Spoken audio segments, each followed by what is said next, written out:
시민 여러분 안녕하십니까? 시민들과 사회경제학자들을 위한 진짜 편파방송. 그래서 정말 공익방송 TV민생연구소입니다. 목요일 날 많이들 피곤하시죠? 사실 저도 그렇더라고요.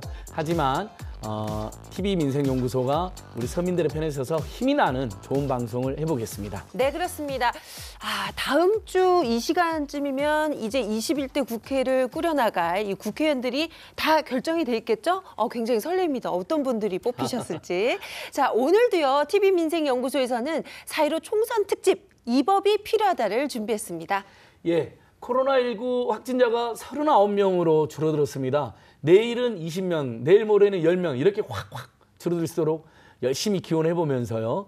자, 저희 TV민생연구소가 요즘에 이 법이 필요하다는 총선 특집 방송 계속하고 있는데 저는 개인적으로 주택임대차보호법 개정과 함께 이 법이 꼭 필요하다고 호소하고 있는데요. 네. 정말 우리 어렸을 때 차별당하면 여러분 너무 서러웠잖아요. 맞아요. 근데 국민들이 차별받는다는 건 너무 슬픈 일 아닐까, 인간이. 그래서 차별금지법 제정에 대해서 오늘 알아볼까 합니다. 그래서 이 차별금지법의 최고 전문가 두 분을 제가 모셨습니다. 차별금지법 제정을 위해서 활동해 오신 분들이죠. 차별금지법 제정연대 공동집행위원장이신 조혜연 변호사님 오셨습니다. 예, 어서 오십시오. 예, 또 예전에 우리 촛불시민혁명 때 명사회자로도 유명했던 분이고 한국인권운동 아주 열심히 해오신 분입니다. 다산인권센터 박진 상임활동가님 나오셨습니다. 안녕하세요. 예, 어서 오십시오. 안녕하세요. 네. 자, 차별금지법 얘기를 이제 시작을 해봐야죠. 예. 이 법이 논의된 지가 굉장히 오래됐다고 얘기 들었어요. 씨도 법 이야기를 많이 들어봤죠. 그러니까요. 이게 왜냐하면 제정돼야 된다 이러다가 예. 또 흐지부지 되고 그러니까요. 막 이런 지가 지금 14년째라고요? 예. 와. 저기 조 변호사님, 예. 차별금지법 아마 이제 국민들께서도 뭐 입법됐다고 생각하는 분도 있을 것 같아요. 하도 이야기 많이 나와서 굉장히 뭐 결국은 막 법을 냈다가 철회되고 막 이랬던 기억도 나는데 어떻습니까? 현재 지금 입법 논의가 어느 정도 진행되어 있을까요? 예, 그 말씀하신 대로 차별금지법 논의는 굉장히 오래되었어요. 이제 노무현 정부 때부터 사실 논의가 되었던 것이고 그때 이제 차별시장이라는 것이 굉장히 큰 국정과제 중에 하나였기 때문에 그것을 위한 이제 법이 필요하다. 외국처럼 한국도 기본법적인 성격을 가진 차별금지법을 만들자라고 이제 논의가 시작되었는데요.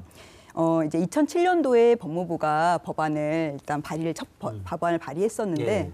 이제 그때 이제 몇 가지 차별금지 사유에 대해서 이게 들어가면 안 될 것 같다라는 이제 의견들이 나왔던 거죠. 그래서 네. 특히 이제 그때 반대가 있었던 것이 학력과 성적 지향 같은 사유였어요.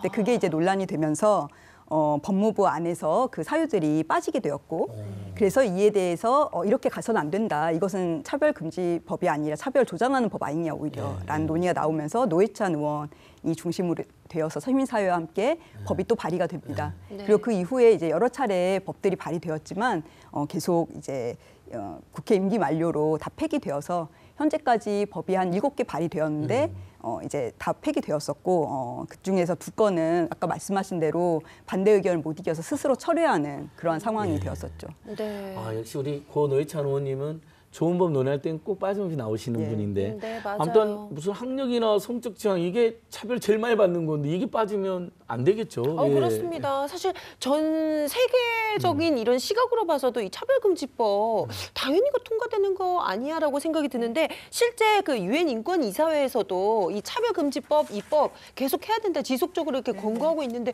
우리나라는 왜 이렇게 힘든 건가요? 국제사회 조언을 좀 안 듣는 상황인 거죠. 네. 근데 어쨌든 2013년도에 유엔 인권이사회에서 이제 차별금지법을 좀 추진하라고 하면서 근데 박근혜 정부에서도 이제 대통령 인수위에서 이 국정과제로 삼아서 추진하겠다고 밝히긴 했었거든요. 네. 근데 문제는 전혀 추진이 되지 않았죠. 그러다가 이제 촛불혁명 2017년 이렇게 되고 새 정부가 들어섰는데도 문제 이제 새 정부에서도 추진이 안 돼서 지금까지 하여튼 어떤 논의도 진척이 안 되는데 그 사이에도 2015년에 유엔 자유권위원회 그리고 2017년에 유엔 사회권위원회에서도 계속 포괄적 차별금지법을 제정하라는 권고를 국제사회에서는 계속하고 있습니다. 그러니까 우리나라 국민들께서 유엔 굉장히 좋아하고 네. 특히 보수적인 국민들은 유엔 하면 굉장히 이렇게 뭐랄까 너무 숭상한다 이런 지적까지 받을 정도인데 유엔이 권고하는 것도 안 듣고 있다. 참 안타까운데요. 조 변호사님 지금 이 차별금지법 하면 우리 국민들께서는 아마 이미 입법됐다고 생각하는 경향이 일부 있으신데 그게 아마 장애인 차별금지법, 뭐 남녀고용평등법을 보면 뭐 네. 남녀간에 뭐 차별 못하게 하는 거 뭐 이런 것 때문에 그런 것 같은데 저희가 주장하는 것은 그런 개별 입법이 아닌 거죠. 포괄적 차별금지법인 거죠. 그 차이 예. 좀 설명 좀 부탁드릴게요. 예.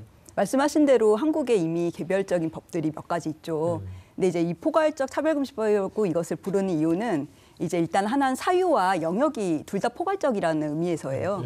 그러니까 지금에 있는 개별적인 법들은 예를 들면 남녀고용평등법이라고 하면 고용 영역에서 그리고 이제 남녀 사이의 차별을 다루는 법인 거죠. 장애인 차별금지법도 장애라는 사유만을 다루고 있습니다. 근데 이제 실제로 현실에서는 굉장히 많은 영역, 다양한 영역에서 다양한 사유로 차별받잖아요. 그래서 이제 고용뿐만 아니라 뭐 교육이라던가 재활 용역을 이용하는 그런 부분에서의 차별도 일어나는 것이고 사유도 몇 가지 사유가 아니라 이제 성별, 나이, 뭐 여러 가지 그 출신 지역, 학력, 뭐 가족 형태, 뭐 성적 지향 이렇게 다양한 사유들이 네. 전부 다 문제되기 때문에 이런 것들을 다 다룰 수 있는 차별금지법이 필요하다라는 이제 문제의식에서 논의가 시작된 것입니다. 네, 그렇군요. 자, 사실 저희 헌법에서는 이 차별을 해서는 안 된다라고 이렇게 명시되어 있긴 한데 근데 왜 꼭 포괄적 차별금지법이 꼭 필요한 것이냐 이렇게 여쭤보시는 분들도 많을 것 같아요, 활동가님. 뭐 네. 헌법에서 보장하고 있는데 굳이 왜 법이 네. 필요하냐라고 하는데 헌법은 사실은 굉장히 상위 개념인 거잖아요. 그 상위 개념의 내용을 구체적으로 규율하는 규범들이 만들어지는 게 이제 법들인데 그 법으로서 기준을 세우자는 거죠. 우리가 일상생활에서 굉장히 많은 차별과 혐오의 말들 뭐 이런 것들이 예. 있단 말이에요. 그런데 그것에 대해서 어떤 기준이 사실은 별로 없습니다. 그나마 이제 국가인권위법이 조금 기준이 되고 있는데 거기에 대해서 아까 변호사님이 얘기했듯이 포괄적으로 이것이 차별이고 이것이 혐오다라는 어떤 살짝 기준을 세우자. 그러기 위해서는 차별금지법이 필요하다라고 하는 거고요. 그리고 지금 차별금지법이 제정되는 과정에서 굉장히 차별적인 말들과 반대하는 분들의 혐오들이 막 맞아요. 벌어지잖아요. 네. 그래서 역설적으로 또 차별금지법이 예. 필요하다 이렇게 되는 거죠. 맞습니다. 저는 그렇군요. 그 차별금지 반대하는 분들이 막 내뱉는 말들 들으면 무섭죠. 그 당사자들 같으면 살맛이 안 날 정도의 너무 속상할 것 일종의 같아요. 일방적 폭력 같은 말을 막 내뱉으시잖아요. 그러니까 더더욱 차별금지법 꼭 필요하다는 생각을 해보게 됩니다. 네, 그렇습니다. 자, 우리 사회에 이렇게 뿌리 깊게 자리 잡고 있는 혐오와 차별, 구체적으로 어떤 것들이 있는지 저희가 먼저 화면으로 확인해 보도록 하겠습니다.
예, 우리 헌법은 민주공화국이고 어떠한 차별도 금지한다고 했는데 지금 화면 보니까 혐오공화국, 깜짝 차별공화국에도 놀랐어요. 네. 과언이 아닐 것 같습니다. 우리가 사랑하는 대한민국 좋은 점도 많은데 이런 혐오와 차별 넘치면 안 되겠는데요.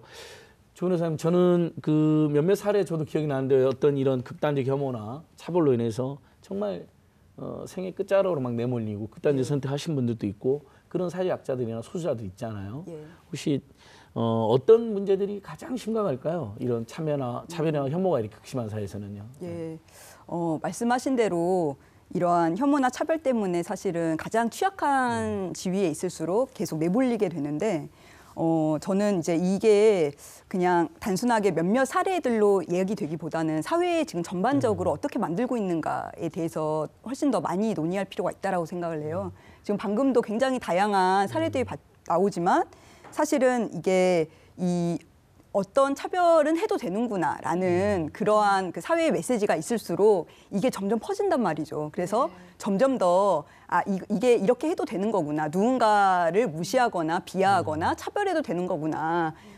그리고 이제 내가 그래서 사람들이 거기에 대해서 우리 모두 하지 말자, 해서는 안 된다라고 말하기보다는 내가 차별받지 않는 위치로 가야지. 나는 차별받을 이제 위치로 갈까봐 두려워하고 불안하고 그렇기 때문에 나보다 더 지금 차별받을 수 있는 지위에 있는 사람을 더 차별하게 되고 이런 식의 사회적 분위기가 점점 더 만들어지는 게 굉장히 큰 문제라고 생각해요. 그렇습니다. 박진 선생님께서도 좀 이런 사례도 좀 말씀해 보면 저는 그 영화 김정 봤는데 거기서 그 일부 남성들이 너무나 개념 없이 맘충이라고 하는 표현. 아니 이 세상에 저출생 때문에 우리나라가 지금 망하게 생겼다고 하면서 아이 낳아야 된다고 그러면서 엄마한테 맘충이라고 이런 그날 영화 보면서도 제가 그냥 괘씸해가지고 네. 그 정말 있을 수 없는 말이거든요. 그러니까 이제 예. 뭐 그런 얘기를 해도 되는 사회가 된 거죠. 이게 가장 무서운 건데. 그러니까 뭐 인터넷에 보면 그런 글들 꽤 있대요. 의외로 너무 진짜로. 많아요. 맞죠. 사실 그래서 인터넷을 보고 싶지 않을 때가 예, 너무 보면 많은데. 상처받아요. 네.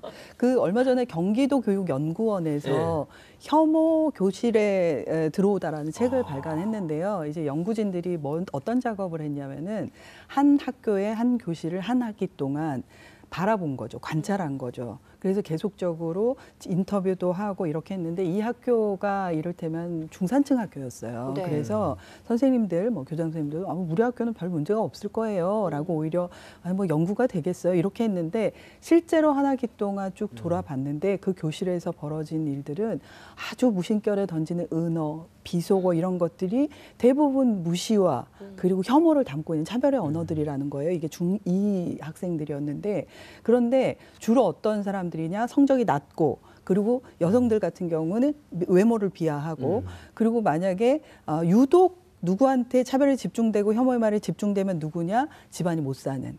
이런 문제들이 벌어지는 걸 한 학기 동안 관찰을 하면서 그냥 그런 혐오와 차별의 말들이 유머로서 소비되고 상처받는 사람들은 그냥 상처를 받는 방식으로 그냥 교실에 같이 생활하는 건데 그런데 어떤 언어만을 금지한다고 해서 그게 사라지지가 않는 거예요. 왜냐하면 그 언어를 안 쓰고 다른 언어를 쓰면 되는 거거든요.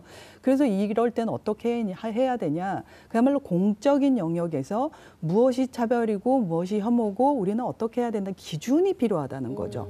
무엇을 뭐 몇 개를 단어를 금지하는 방식이 아니라 그렇기 때문에 그러기 위해서는 차별금지법이란 어떤 기준, 규범 이게 우리한테 필요하다. 학생들을 보더라도 그렇더라는 맞아요. 거예요. 활동가님 그러면 지금 참 이 차별금지법 필요한 법입니다. 아무리 생각을 해도요. 근데 이 국민들은 이 차별금지법 제정에 대해서 어떻게 긍정적인가요, 부정적인가요? 네. 최근 그 발표가 있었는데요.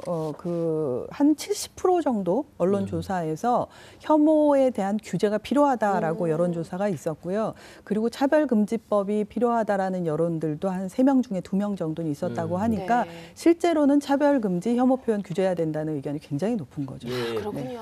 네. 그래도 다행히는 우리 맞아요. 국민들께서는 역시 일부 이제 극우 극단주의 세력이 이상한 말을 해도 대다수 국민들은 합리적으로 찬성해 주신 것 같은데 그 일베 사이트인가 이렇게 저도 도대체 뭐 하는 사이트인가 들어봤더니 거기에 그 온갖 혐오와 가짜뉴스 넘쳐나는 걸 봤는데 근데 그 극우 단체 또는 일부 대형 극우 교회에서 이야기하는 거 보면 주변에서 제일 반대 많이 하는 논리가 뭐 사실은 학력도 있고 뭐 여러 가지 있지만 실제로는 성적 지향. 결국 이게 사람마다 다양한 성적 지향을 갖고 있잖아요. 여러 종류의. 이걸 제일 시비를 많이 거는 것 같아요. 아니 이분들이 자기들한테 어떤 피해를 준다고 도대체 왜 그러는 겁니까? 아무 피해를 주질 않았잖아요. 왜 그러는 거예요? 그러게요. 네. 왜 그러는 걸까요? 그러니까 이게 왜 가장 중요한 이유가 된 건지 혹시 뭐 분석이라든지 의견 좀 부탁드릴게요. 이제 사실 이제 차별금지법에는 되게 아까 말씀드렸듯이 굉장히 많은 사유를 담고 있는 법이고 20개가 넘는 사유가 있어요. 그리고 이제 실제로 이게 적용됐을 때도 가장 많이 적용되는 부분은 이제 고용 영역이거든요. 왜냐하면 우리가 일하는 사람으로서 받는 차별이 굉장히 크기 때문에 네. 근데 이제 이런 부분들이 사실 전혀 논의되지 않고 사회적으로 이제 일부 개신교계에서 이런 여러 가지 뭐 종교적인 가치관에 따라서 성적 지향이 여기 들어가는 것을 용납할 수 없다라는 이유로 지금 반대를 하셔서 이제 차별금지법 하면은 마치 이제 동성애라는 이제 그런 식의 공식이 생겨버렸죠. 그리고 그거에 근거해서 계속 논의가 더 나아가지 못하고 있는 그 상황이죠. 프레임이 참 무서운 것 같아요. 그래요. 예, 맞습니다. 그러니까 아니 어떤 본인들의 다양한 성적 지향이 있어서 그걸로 차별만 안 받게 해달라는 거잖아요. 뭐 그것을 뭐 특혜를 달라는 것도 아니고 남의 피해를 주겠다는 것도 아니고. 그렇죠. 우리 박진 선생님이 연구 많이 하셨잖아요. 실제로 수원인가 어디 경기도에서도 뭐 이런 인권 조례가 있는데 뭐 이런 표현을 빼라는 막 압박이 있었는데 우리 NGO들이 잘 지켜낸 거로 제가 기억하는데 네, 네. 그 사례까지 해갖고 한번 왜 이 일부 개신교가 이 문제에 대해서 이렇게까지 과장되게 대응하는 것인지 이분들의 좀 논리도 안타깝거든요. 참 조금 궁금하더라고요. 종교가 네. 사랑이잖아요. 맞아요. 자비고. 우선은 이분들의 논리는 뭐냐면은 차별금지법은 동성애 옹호법이다. 그래서 동성애를 옹호하는 발언을 하면 목사님 잡아간다. 뭐 그리고 청소년들이 문란하게 된다. 뭐 이런 논리로 이제 접근을 하는 거예요. 그러면서 심지어는 동성애 독재법이다 이런 말도 하시는데, 근데 이게 왜 그런가 보면은 가장 차별하기 쉬운 대상을 차별하는 거죠. 그렇게 함으로써 사실은 저 자신들의 입지를 넓히는 저는 이런 의도가 있다라고 보는 거고요. 그러니까 이제 아까 말씀하셨듯이 경기도에서는 어떤 일이 있었냐면은 성평등 조례라는 것을 개정했는데 성평등이라는 것이 양성을 두고 있지 않기 때문에 이거는 성소수자를 인정하자는 거다. 그래서 이것도 동성애 옹호법이 조례다. 이러면서 이제 보수 기독교계가 청원 운동을 하고 네. 그거를 막 반대하고 막 이렇게 했는데요. 이게 단순히 경기도에서만 벌어지는 일이 아니라 놀랍게도 전국 곳곳에서 성평등 조례, 문화 다양성 조례, 이주 아동 조례, 이주 아동 교육 지원 조례 이런 것까지 모든 규범에 다 다양성, 인권, 성평등, 평등, 차별 이런 게 들어가면 무조건 반대를 하시는 거예요. 이러니까 특정한 누군가의 인권을 반대하기 위해서 뭔가 모든 사람이 같이 누려야 될 보편적인 인권 규범조차도 모두 다 무너뜨리는 이런 상황이 되고 너무 있어요. 안타깝네요. 네, 너무 네. 무서운 일이에요, 사실은. 네, 그렇습니다. 아니 엄연히 소수가 존재하잖아요. 이것은 찬성 반대 이런 맞습니다. 영역이 아니라 네. 존재 그 자체잖아요. 네, 그리고 네. 또 차별금지법은 그 이외에도 많은 것을 포괄한 것인데 참 안타까운 부분이 됐습니다. 이렇게 성소수자들이 원치 않게도 이 차별금지법의 주요 쟁점이 이제 돼버린 것 같은데요. 이런 현실에 대해서 당사자들은 어떻게 생각하고 있는지 이야기 들어봤습니다. 함께 보시죠. 소수자들의 권리를 지지하기 위한 퀴어 문화 축제가 열린 겁니다. 하지만 이번 행사를 반대하는 목소리도 만만치 않았습니다.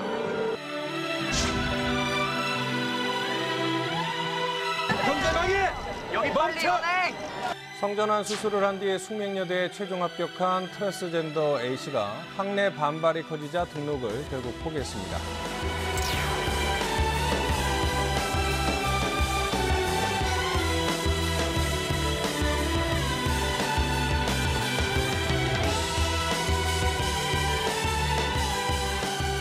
저는 어린 시절부터 우리나라와 국민을 소화하는 군인이 되고 싶은 것이 꿈이었습니다. 저희 성별 정체성을 떠나 제가 이 나라를 지키는 훌륭한 군인 중 하나가 될 수 있다는 것을 모두에게 보여주고 싶습니다. 제게 그 기회를 주십시오.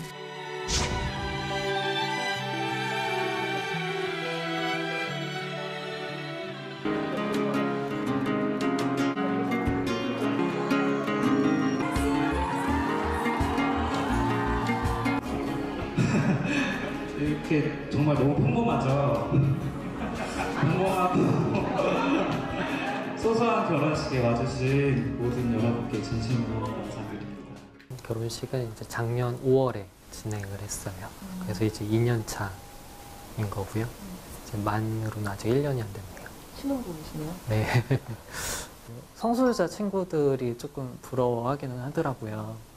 이렇게 뭔가 공개적으로 결혼식을 올린다는 것 자체를 자기는 상상도 못 해봤대요. 결혼식을 하고 결혼을 할 수 있다는 것, 그것 자체가 자기한테는 약간 희망으로 다가왔다. 법적으로는 그러니까 지금 등본을 떼보면은 이제 저는 세대주인데 제 남편은 동거인으로 나와요. 이제 가족관계 등록부는 당연히 없고 그러다 보니까 이제 가족으로서의 뭔가 위치가 아닌 거죠. 일상적으로는 저희도 이제 가끔 막 길거리 데이트하고 하는데 여전히 뭐 손을 잡고 걸어간다거나 팔짱을 끼고 걸어간다거나 하면은 주위에서 수군거리는 걸 듣는다거나 아니면은 막 이상하게 바라보는 시선들 그런 걸 느끼기도 해요. 이것도 어떻게 보면 차별의 일종이 아닌가라는 생각이 들고요. 그 한국 사회에서 성소수자로서 살아가는 게 힘든 거 다들 알고 있는데 누가 굳이 그 힘든 길을 선택해서 가겠어요. 근데 사실 성소수자라는 정체성은 극복할 수 있는 뭔가가 아니거든요. 그냥 정체성은 그냥 정체성일 뿐이지 딛고 일어나야 되는 뭐 그런 게 아니거든요.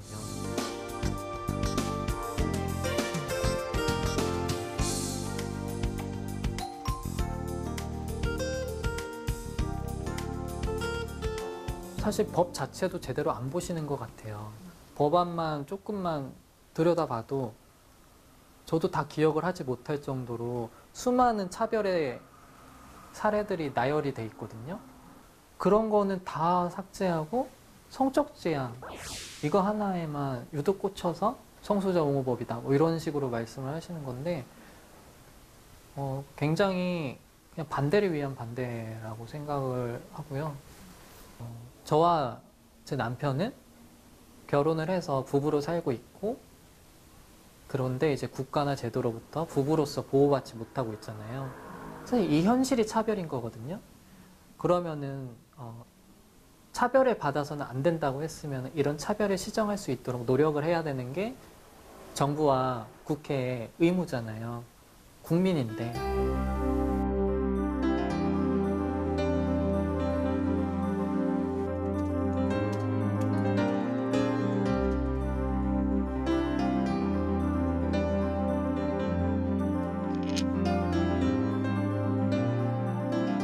저희는 종교와 관련해서 왜 이렇게 기독교가 차별금지법 제정에 대해서 이렇게 반대를 하는가 이런 거에 대한 이야기들을 좀 많이 했었던 것 같아요. 그러니까 그런 반대 논리를 갖고 있지만 실질적으로 기독교가 말하는 중요한 신앙의 가치들 가운데에 차별을 금지해야 되는 것은 마땅한 것이다 라고 하는 이야기들을 해왔던 것이죠.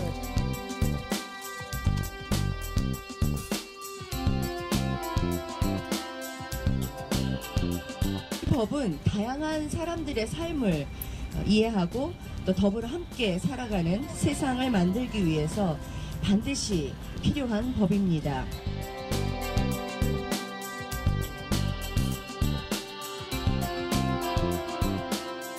보통 이제 동성애 차별금지법이다라고 교계에서는 그렇게 얘기를 하죠. 그게 훨씬 더 어떤 선명하게 드러나는 부분이 있으니까.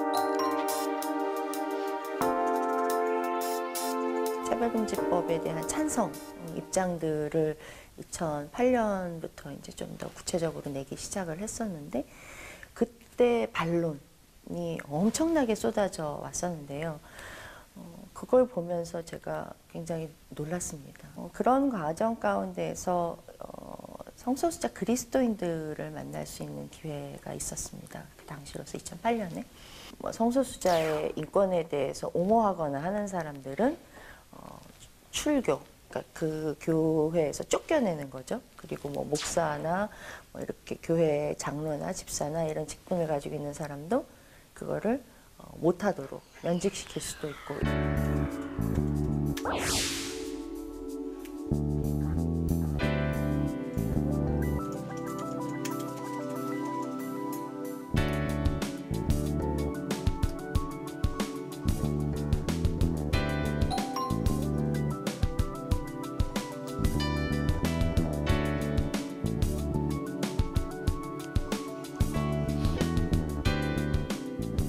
차별이 없는 평등한 사회로 나가는 데 있어서는 민주사회에 있어서는 더더군다나 굉장히 중요한 하나의 계기이고 전환점이 되리라고 생각을 합니다. 네. 자, 이 성소수자에 대한 차별과 관련해서 정말 빼놓을 수 없는 게 아까 저희 화면에서도 네. 봤는데 성전환 수술을 한 이 변희사사 그리고 숙대 법학과 학생 관련된 이야기인 것 같아요. 자, 저희가 그래도 예전보다 성소수자 관련돼서 정말 사람들의 인식이 나아졌다라고는 얘기하지만 또 한편으로 이런 사건들 보면 제자리 걸음인가 이런 생각이 들기도 하는데 변호사님 어떻게 생각하시나요? 예. 많이 좋아졌다고 생각했는데 그때 드러난 여러 가지 네. 논쟁들 굉장히 충격적이었죠. 저는 이게 이제 우리 사회가 실제로 성소수자들이 주변에서 함께 살고 있는 그런 동료 시민이다라는 이미지가 없는 데서 지금 비롯됐다라고 생각해요. 이게 네. 마치 외국의 매체나 이런 데서는 많이 보지만 내 주변에 사실은 그냥 직장 동료고 내 가족이고 같은 학교에 다니는 학생이고 내 이웃들이란 말이에요. 근데 이제 이거에 대한 우리의 구체적인 이미지가 없는 거죠. 근데 이렇게 되는 이유는 저는 이제 차별금지법이 계속 10년 넘게 지연되어 왔던 것에서 오는 효과가 있다라고 생각합니다. 예. 왜냐하면 이게 사실 한국 사회와 같은 비슷한 수준의 사회에서 이렇게까지 성소수자가 드러나지 않는다는 건 굉장히 기이한 상황이거든요.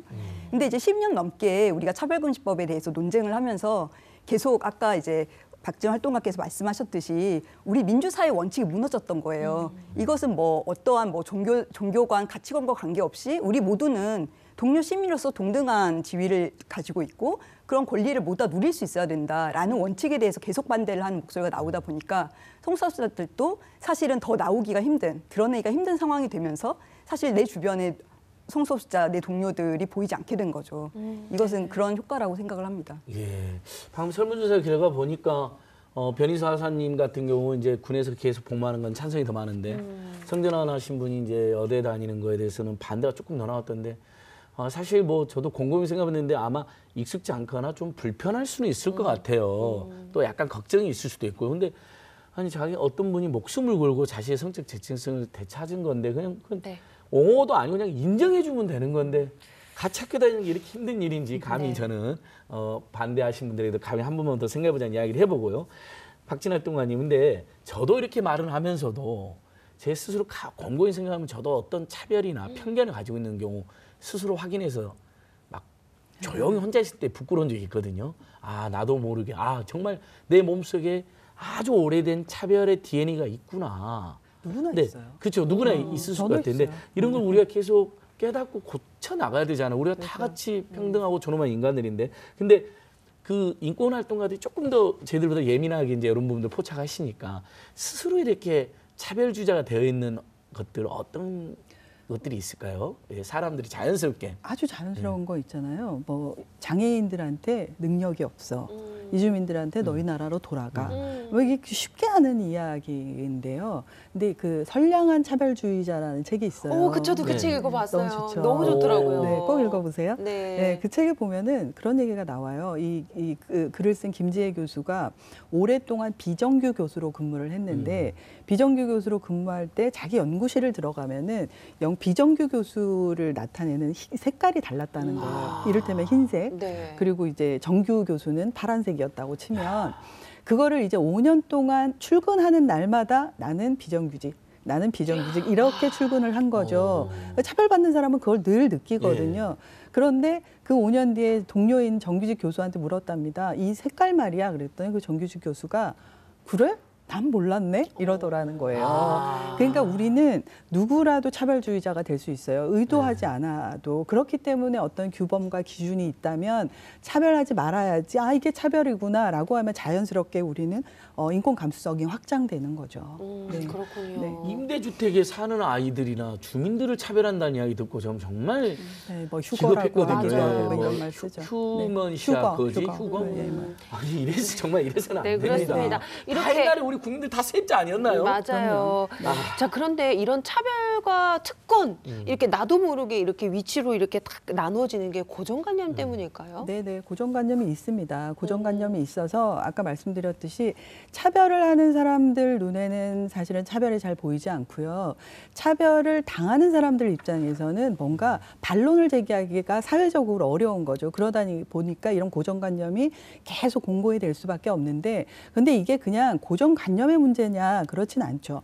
사실 사회 자체가 구조적으로 차별을 하고 있거든요. 이 시스템 자체가 차별을 하고 있기 때문에 고정관념은 강화되는 거라서 이런 인식의 차이, 그리고 시스템의 차이, 이런 것들을 우리는 계속 주목을 해줘야 된다고 생각해요. 네, 그렇습니다. 예, 그런 고정관념, 편견 이런 게 굉장히 많이 남아 있는데 우리 사회에. 맞아요. 근데 보면 보통 허구인 경우가 많지 않나요? 네, 제가 예를 맞습니다. 하나 들어보면 뭐 최근에 어떤 이제 정치인이 키가 작은 사람은 이번 투표용지를 들지도 못한다 해갖고 망언 논란이 있었잖아요. 네. 아니 그 40cm 되는 투표용지를 왜 못 듭니까? 키가 작은 사람도 하더라도 어린이들 들 수 있는 것을 뭐 참. 이런 것도 있었던 것 같고, 그다음에 옛날 지하철 손잡이 다 높이 해놔가지고 막 어린이들이 그거 낮춰달라고 네. 막. 그러니까 누구나 이거 잡을 수 있다고 이제 오해한 거잖아요, 어른들은. 네, 네, 네. 근데 아이들은 그게 너무 힘들었다는 거예요. 요런 거 뭐가 있을까? 박진 활동가님도 그렇고 조 변호사님도 혹시 우리가 이렇게 사실 가짜인데 막 진짜로 막 믿고 있는 편견들 많이 있잖아요, 차별들. 예. 뭐 이런 거죠. 뭐 명문대를 다녔다, 뭐 좋은 대학을 다녔다. 그 사람은 능력 있고 똑똑해. 그렇지 않으면 사회적으로 그렇지 않아. 저 사람 게을러. 뭐 이런 것들이 그냥 차별이 그냥 주어지는 거죠. 근데 실제로 그거는 허구의 기준일 수밖에 없는 거고. 예, 실제로 회사 그 선배들 들어보면 명문대생들이 오히려 일을 잘 못한다는 이야기도 많이 하던데요. 근데 그게 뭐 그러니까. 말씀하신 대로 예. 그런 기준이 그렇죠. 중요하지 않은 예. 거거든요. 근데 이제 그런 허구의 기준들을 만들어서 고정관념을 낳고, 그래서 누구에겐가는 특혜를 두고 또 특혜를 받지 못하는 누군가는 차별받을 수밖에 없는 이런 구조가 되는 거죠. 네, 그렇습니다. 아니 우리 조 변호사님께서도 혹시 네. 본인이나 주변에 봤을 때 제일 허구의 편견, 말도 안 되는 거짓 편견. 예. 사실은 뭐 그런 게 이제 말씀하신 대로 워낙 많은데요. 사실 이 그 고정관념 편견이 굉장히 노골적으로 좀 그런 건 좀 아니지 않아? 이런 식으로 드러나는 경우도 있지만 되게 교묘한 경우들도 있는 것 같아요. 그러니까 그냥 우리는 차이를 얘기하는 거야. 이렇게 이야기되는. 예를 들면 여성에 대한 차별들이 되게 그동안 얼마만큼 많이 이것은 그냥 차별 얘기가 아니라 차이를 말하는 거다. 남자와 여자가 다르다는 걸 얘기하는 거다라고 얘기되어 왔나요? 근데 이제 그런 종류의 사실은 차이인 것처럼 무해한 것처럼 포장되어 있지만 심지어는 칭찬일 때도 있어요.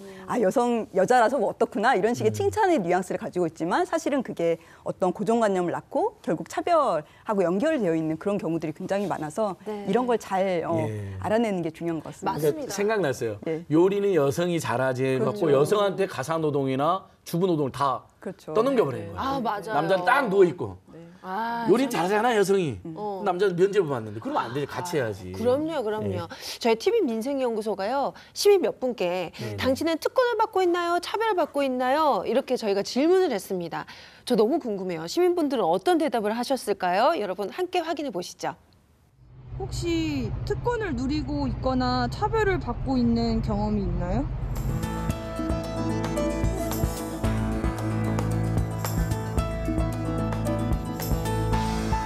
저는 나는 차별을 받고 살아왔다는 생각이 언뜻 떠올랐어요.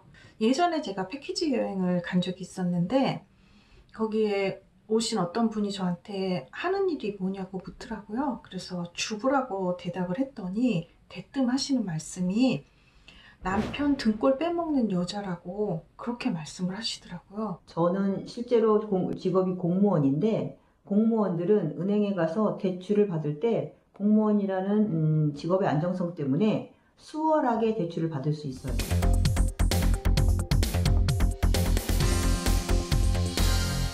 부끄럽지만 솔직하게 그런 경험이 있다고 대답할 것 같아요. 그리고 그 선입견은 겉모습에 대한 거였어요. 예전에 저는 사람 보는 안목이 높다고 스스로 생각해서 얼굴만 보고 사람을 판단하는 태도가 좀 있었어요. 대학교 때 어떤 좀 부족한 친구가 있었는데 처음엔 좀 다가가려고 좀 평범하게 대하려고 했는데 주위 시선이나 좀 그 친구가 행동하지 못하는 그런 행동들을 자꾸 바라다 보니까 이게 실제로 차별을 좀 많이 했던 경험이 있습니다. 예를 들어 정신질환자에 대해서 저는 다른 질병과 똑같게 생각하지 않았던 것 같아요. 다른 질병의 사람들에게는 그냥 걱정을 하는 정도였지 그렇게 꺼리거나 이상하게 보지 않았는데 정신질환을 가진 사람에게는 좀 꺼리고 두려움을 갖는 부분이 있었어요.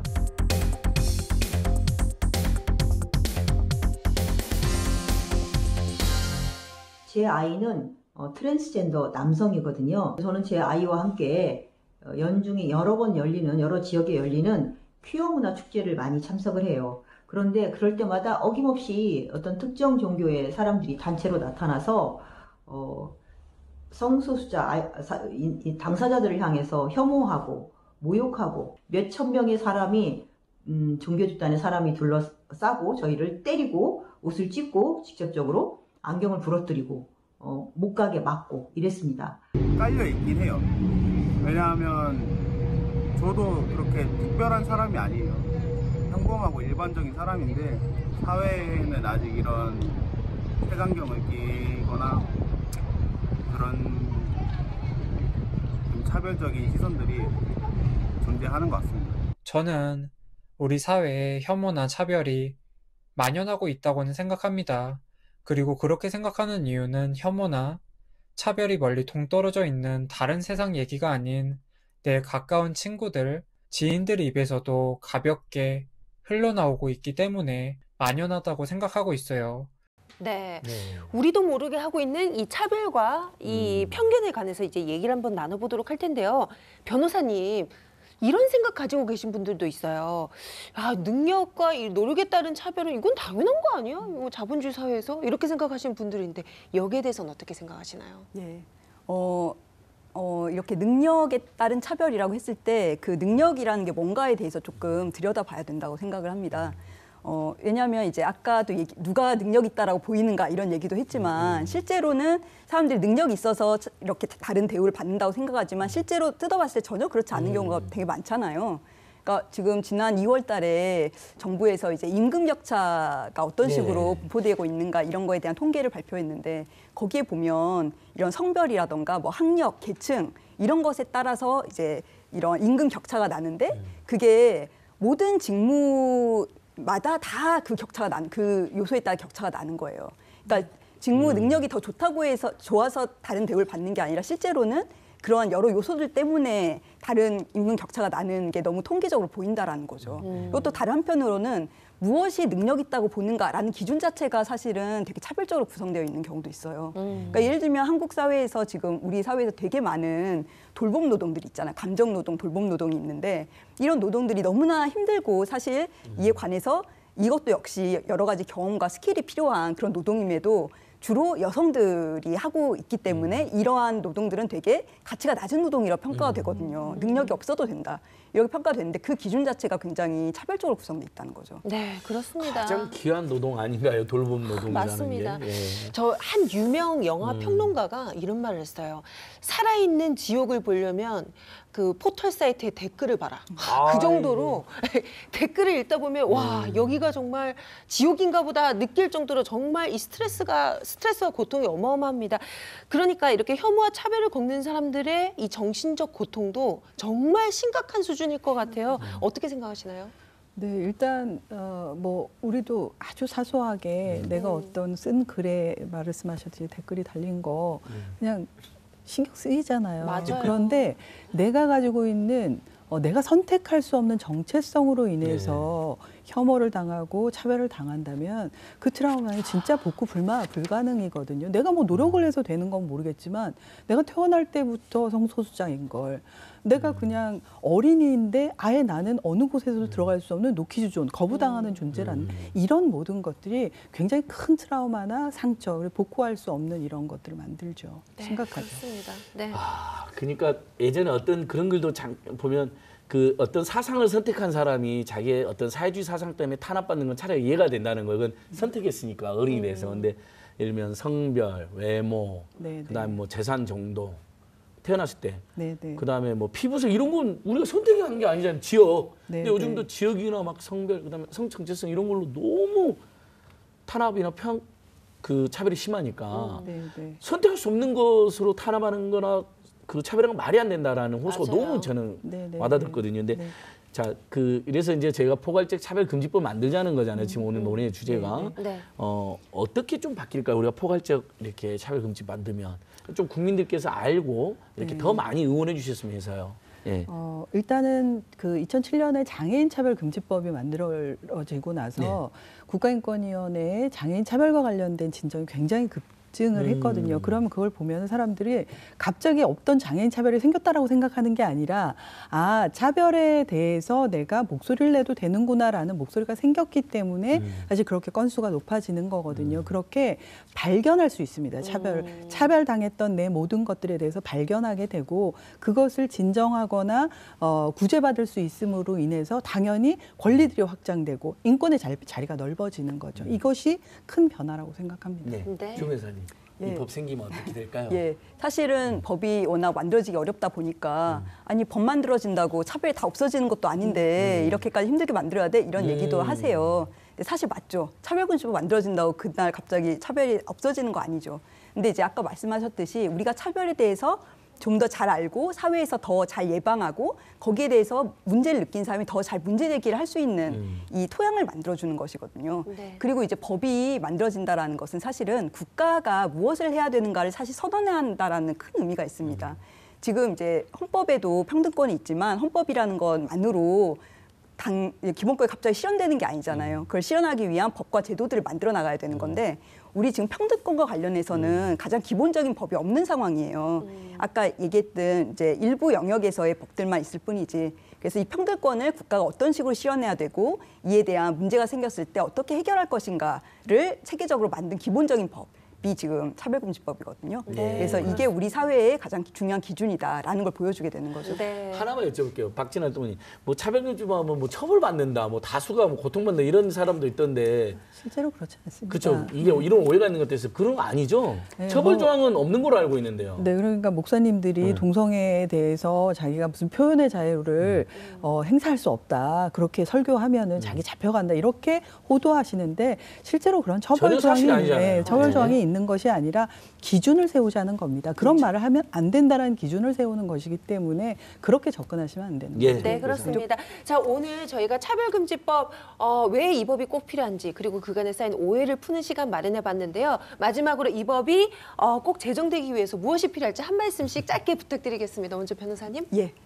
지금 이제 여론조사 결과 되게 필요하다는 논의도 많다 이런 얘기 나왔었는데요. 사실은 이제 시민들은 사실 이미 많이 마음의 준비가 되어 있다고 생각해요. 근데 지금 정치권에서 너무나 이것을 오랫동안 망설였는데 지금까지 차별금지법이 왜 지금 한국 사회에서 어떠한 것이 차별이 되는지 이에 관해서 한국 사회가 어떤 식의 준비를 하고 해결해 나갈 것인지에 대해서 깊은 논의가 필요하고 이제 정치권이 움직일 수 있도록 많은 시민들의 관심과 격려가 필요할 것 같습니다. 예. 맞아요. 박진환 동관님. 저도 정치권이 정신 차려야 된다고 생각을 하는데요. 정치권이 계속 뭐 사회적 분위기, 국민적 합의 이렇게 얘기를 하는데요. 국민적 합의라는 것은 갈등을 회피한다고 만들어지는 것이 아니라 바로 그 갈등을 통합하기 위해서라도 우선 뛰어들어서 용기 있게 결단하고 헌신한다면 그러면 저는 그 국민적 합의는 된다. 그러니까 지금은 정치권이 정신 차려야 된다 생각합니다.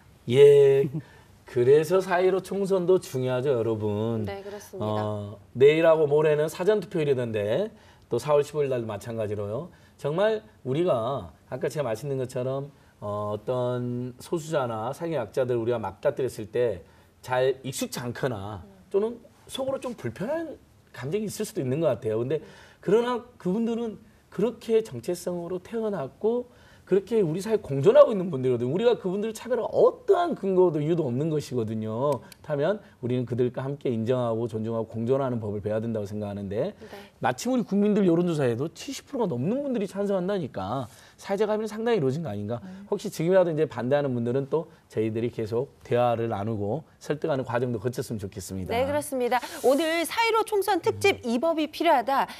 포괄적 차별금지법 왜 필요한지에 대해서 얘기 나눠봤습니다. 오늘 두 분 함께해 주셔서 고맙습니다. 예, 조 변호사님. 네. 고맙습니다. 네, 오늘 준비한 내용 내용은 여기까지입니다. 저희는 내일 스페셜 예. 방송으로 다시 찾아뵙잖아요. 네. 내일 7시 20분부터 스페셜 방송 나가고요. 네. 유튜브로도 많이 봐주십시오, 여러분. 네, 그렇습니다. 다음 주 월요일에 생방송 저녁 7시 20분에 다시 찾아뵙겠습니다. 여기는 TV 민생연구소입니다.